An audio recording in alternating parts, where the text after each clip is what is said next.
Today marks the saddest day on the Hebrew calendar for the Jewish people. It's the 9th of the Hebrew month of Av, when both temples were destroyed, and many other tragedies. I'll go into that a little later.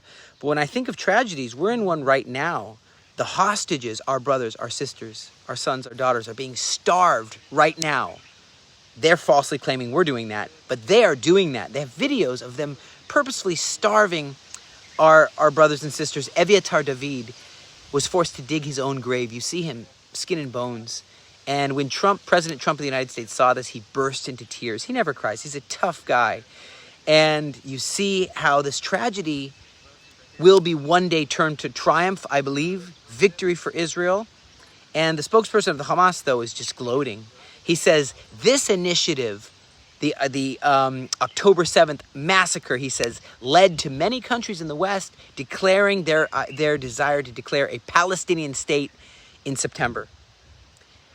It's horrible, I know. And Israel and the United States are about to issue an ultimatum and just say, demilitarize the entire Gaza Strip right now, release all the hostages, and we'll have a temporary government under the United States, under American leadership. If the conditions of Israel are not met, Israel will be forced to launch a stronger than ever military campaign to fully eliminate Hamas. No more games. No more of this. And so I'm going to tell you right now that Israel's not playing games anymore.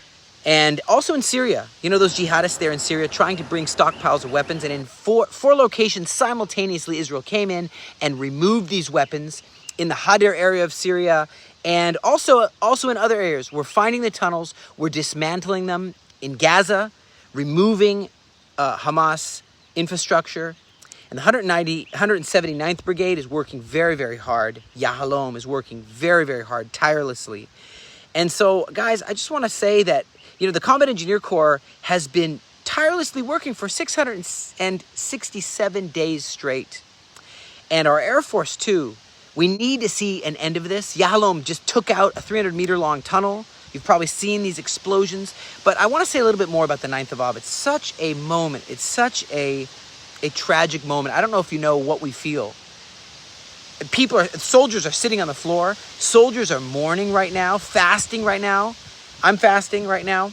And this day marks when Nebuchadnezzar came in and destroyed Solomon's temple, that beautiful temple.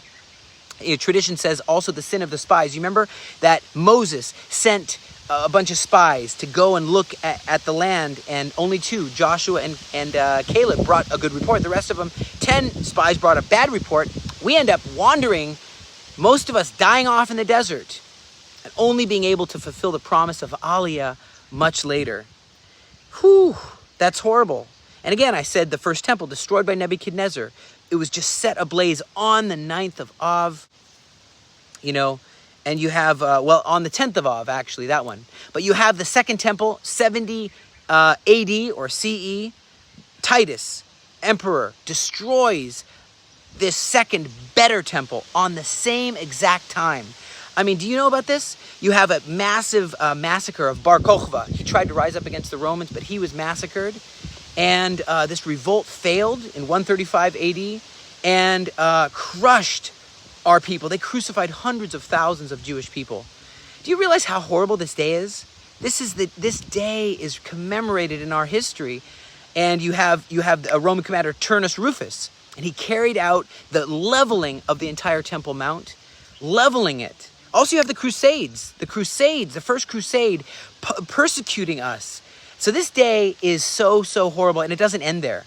You know, there was the massacre in the Rhine Valley. You have, on the 9th of Av as well, you have us getting kicked out of England in 1290, kicked out of France in 1306.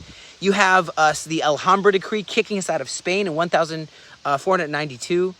You know, when then Columbus sailed the ocean blue, tried to find a homeland, tried to find something. I don't know what he was trying to find, but I'll tell you what, it didn't end even with that. The outbreak of World War I in 1914, you have the First World War on the 9th of Av. Can you believe this? And to make it worse, Second World War, you have the final solution in 1941. You have in the Second World War, you have the final solution.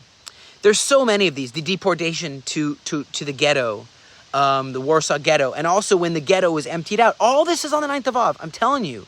So many things. I could list them all, but it would take too long.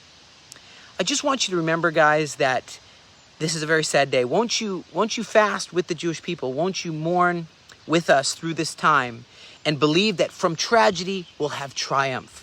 I know there's a time promised in Zechariah chapter 8, verse 19, that this 5th month, the fast of the 5th month, that's Av. That's the 5th month, okay?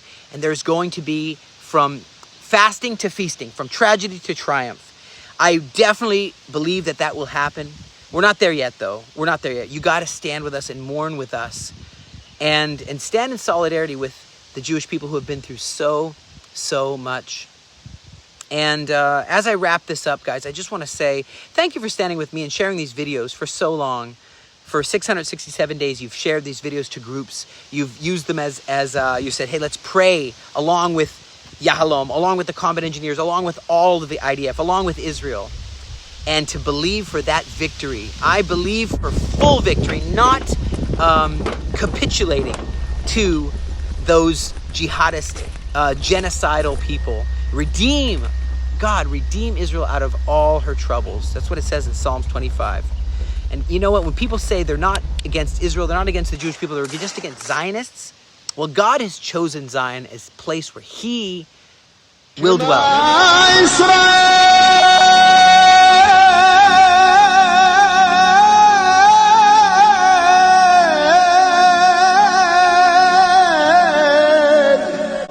Adonai